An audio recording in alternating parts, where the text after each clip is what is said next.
Hello everyone, welcome back to my channel. এখন আমি আপনাদেরকে আলু দিয়ে ছোটো মাছের চচ্চড়ি রান্না করে দেখাচ্ছি। চচ্চড়ি অথবা হালকা একটু ঝোলও বলতে পারেন। আর এই রান্নাটা আপনারা চাইলে আলুর সঙ্গে বেগুন, পটল লম্বা লম্বা করে কেটেও দিতে পারেন অথবা শুধু আলু দিয়েও করতে পারেন। তো আমি শুধু আলু দিয়েই করেছি, আলু দিয়েই খেতে আমার খুব ভালো লাগে। তাই তো কীভাবে করছি সেটা আপনাদেরকে দেখাচ্ছি। প্রথমে মাছগুলোকে কেটে ধুয়ে নিয়েছি। এবারে আমি এতে পরিমাণ মতো নুন আর হলুদ গুঁড়ো দিয়ে ভালো করে মেখে নিচ্ছি। আর ছোট মাছ শুধু কাচকি মাছ বাদে সব মাছ যদি আপনারা ভেজে রান্না করেন তাহলে আর ভেঙে যাবে না, খেতেও ভালো লাগবে। তাই মাছগুলোকে মেখে নিয়েছি। এদিকে তেলটাকে কড়াইতে গরম করেছি। এবারে মাছগুলো দিয়ে দিলাম। বেশ অনেকটাই মাছ দিয়েছি। এভাবে কড়াই ভর্তি করে দিয়ে ভেজে নিলে ভালো হয়, তা না হলে অনেকটা সময় লাগে। আর এদিকে আমি আলুগুলো এরকম লম্বা লম্বা পাতলা পাতলা করে কেটে নিয়েছি। আপনারাও এরকম করে চাইলে কেটে নিতে পারেন। তো মাছগুলো এইভাবে আমি এবারে উল্টে দিচ্ছি। এভাবে একসঙ্গে উল্টে পাল্টা করে মাছটাকে ভালো করে ভেজে নিচ্ছি। আর আপনারা যদি আলু দিয়ে না রান্না করতে চান তাহলে শুধু কাঁচা মশলা দিয়ে মাখিয়েও একবারে ঢাকনা দিয়ে বসাতে পারেন, সেই মাছটাও খেতে বেশ ভালো লাগে। তোমার মাছগুলো প্রায় ভাজা হয়ে আসছে। আর ভাজা হয়ে গেলে এরকম শক্ত শক্ত হয়ে যায় আর ভেঙে যাওয়ার ভয় থাকে না। তো এবার আমি মাছগুলো নামিয়ে নিচ্ছি। আর কিভাবে রান্না করছি সেটা এখন আপনাদেরকে দেখাচ্ছি। মাছগুলো পুরোটাই ভাজা হয়ে গিয়েছে, সবটুকুই আমি তুলে নিচ্ছি। তো সব মাছগুলো আমার ভাজা হয়ে গিয়েছে,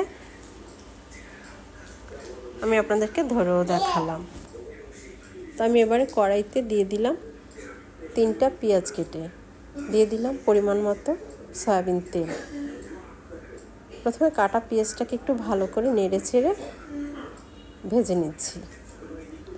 যখন এরকম একটু ব্রাউন কালার চলে আসবে তখন আমি অন্য জিনিস দিয়ে দিব। তো এবার আমি দিয়ে দিচ্ছি খানিকটা পেঁয়াজ বাটা। এখানে প্রায় 3 টেবিল চামচের মতো পেঁয়াজ বাটা আর সামান্য পরিমাণে রসুন বাটা, আধা চামচের মতো রসুন বাটা। রসুনটা বেশি দিলে গন্ধ করবে, সেই কারণে আমি অল্প পরিমাণে দিয়েছি। এবারে দিয়ে দিলাম পরিমাণ মতো হলুদ গুঁড়ো, মরিচ গুঁড়ো দিয়ে ভালো করে নেড়ে চেড়ে কষিয়ে নিচ্ছি।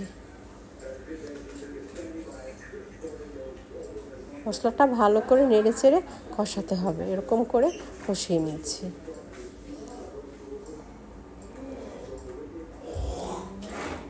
যে কোনো খাবার রান্না করতে গেলে ভালোভাবে কষিয়ে নিতে হবে। কষিয়ে রান্না করলে খাবারের স্বাদটা অন্যরকম হয় এবং কালারটাও বেশ ভালো হয়। কষানো যখন হয়ে আসছে তখন আমি দিয়ে দিলাম কেটে রাখা আলু।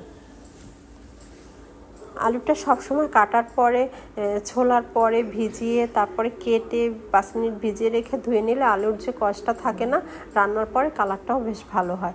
এবারে দিয়ে দিলাম স্বাদমতো লবণ। লবণটা দিয়ে ভালো করে নেড়ে চেড়ে আর একটু কষিয়ে নিচ্ছি।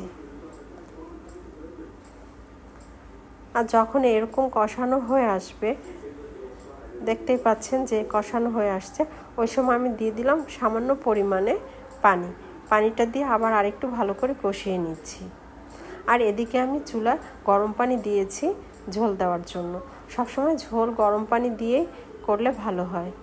তো আমার যখন এরকম কষানোটা হয়ে আসবে তখন আমি দিয়ে দিচ্ছি ফুটানো পানি। পরিমাণ মতো পানিটা দিয়ে দিলাম, কারণ আলুটা সিদ্ধ হবে, মাছগুলো দিব, মশলাগুলো ঢুকবে, সব কিছু মিলে একটা মাপ মতো করে পানিটা দিতে হবে। তো আমার পানিটা দেওয়া হয়ে গিয়েছে। এবার আমি ভালো করে নেড়ে চেড়ে রেখে দিলাম। চাইলে ঢাকনাও দিতে পারেন, ঢাকনা না ব্যবহার করলেও হবে। ঢাকনা দিলে দেখা যায় ঢাকনার উপরে তেল উঠে আসে, সেই কারণে আমি আর ঢাকনা ব্যবহার করছি না। যখন নাড়াচাড়া করে দেখলাম যে খানিকটা পরে এরকম আলুটা অর্ধেকটা সিদ্ধ হয়ে আসছে, ওই সময় আমি ভেজে রাখা মাছগুলো সব দিয়ে দিচ্ছি। মাছটাকে উপর দিয়ে সব দিয়ে দিলাম। এবারে নিচের থেকে খুন্তি দিয়ে নিচ থেকে একটু নাড়াচাড়া করে দিলাম যেন মাছগুলো ঠিকঠাক মতো হয়। এরপর আমি দিয়ে দিলাম খানিকটা সর্ষের তেল। আর ছোটো মাছে সবসময় একটু সর্ষের তেল বা ঘি দিয়ে রান্না করলে খেতে বেশ দারুণ লাগে। তো আপনারা সবসময় খেয়াল করে দেখছেন আমি রান্নার সময় তলার থেকে নাড়াচাড়া করছি, কারণ তা না হলে মাছটা ভেঙে যাবে, যে কারণে এইভাবে করে নাড়াচাড়া করতে হবে যেন তলে না লেগে যায়। এবারে আমি ধনেপাতা আর কাঁচামরিচ কেটে রেখেছিলাম সেগুলোকে দিয়ে দিলাম।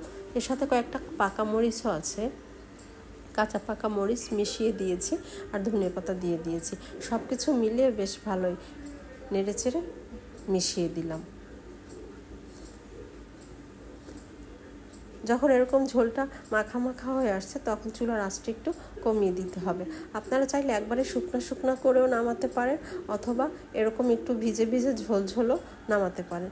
যেভাবেই খেতে চান সেভাবেই নামিয়ে নিতে পারবেন। আর এরকম খাবারটা রান্না করে খেয়ে দেখবেন গরম ভাতের সাথে দারুণ হয় খেতে, দুর্দান্ত একটি খাবার ছোটো মাছ যারা খেতে পছন্দ করেন। আর শীতকালে তো এরকম রান্না তার তো কোনো কথাই নাই। আশা করি আমার এই রান্নাটা আপনাদের ভালো লেগেছে। ভালো লাগলে আমি আবার অন্য একটা রান্না নিয়ে আসবো। আপনারা আমার সঙ্গে থাকবেন। সকলেই ভালো থাকবেন।